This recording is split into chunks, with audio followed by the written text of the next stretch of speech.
ये आजकल मैं एसआईपी एसआईपी एसआईपी सुन रहा हूँ, ये है क्या एसआईपी?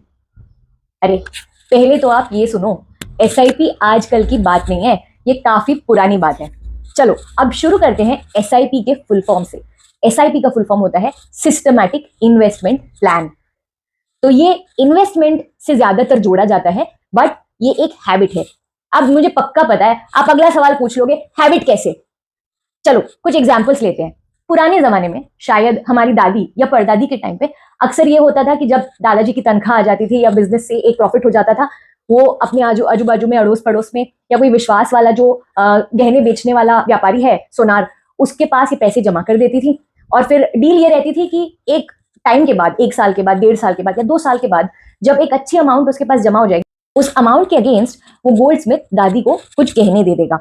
जैसे जैसे टाइम आगे बढ़ता गया, ले लो अपने माँ पापा की बात आ गई, तब जमाना आया आरडी का, रेकरिंग डिपॉजिट। सो या तो बैंक में या तो फिर पोस्ट ऑफिस में मम्मी पापा ने आरडी अकाउंट्स खुला लिए।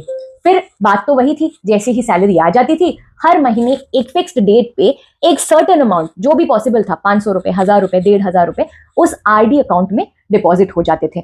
वहां पे पैसा लॉक हो जाता था और सिमिलरली 1, 1.5, 2 साल, 5 साल के बाद एक लमसम बड़ी अमाउंट मम्मी पापा को वापस मिल जाती थी, राइट? इससे भी पहले अगर आप जाना चाहोगे तो आई थिंक आजकल के बच्चों ने तो वो शायद मूवीज में या वीडियोस में ही देखा होगा कि अक्सर किचन में गेहूं चावल के डिब्बों में मम्मी या दादी के बचाए हुए पैसे मिल जाएंगे।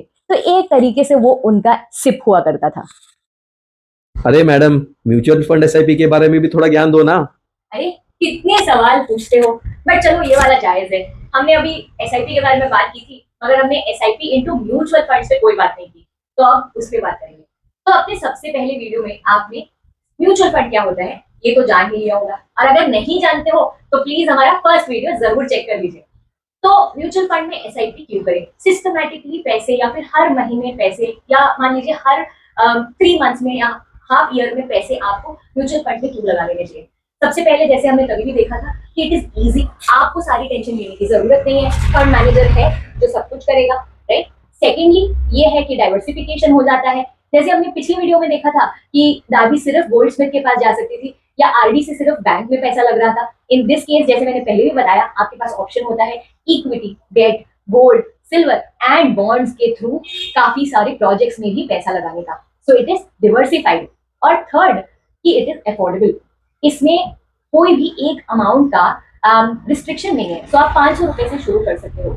और एक बोनस टिप कि इसमें कोई ड्यूरेशन का भी हार्ड एंड फास्ट रूल नहीं है, आप डेली भी कर सकते हो। जैसे कई बार जो शॉपकीपर्स होते हैं और टेलर्स होते हैं, इनके पास पत्तेरी एजेंट्स हर दिन जाकर थोड़ा थोड़ा पैसा जमा करते हैं। तो इनके पास काउंटर में, गल्ले में जो भी पैसा जमा होता है उसमें से कुछ कॉन्ट्रीब्यूशन ये लोग ले लेते हैं। तो आप जैसे बिजनेसमैन अगर कोई ये वीडियो देख रहे हैं तो आप लोग डेली एसआईपी भी कर सकते हो।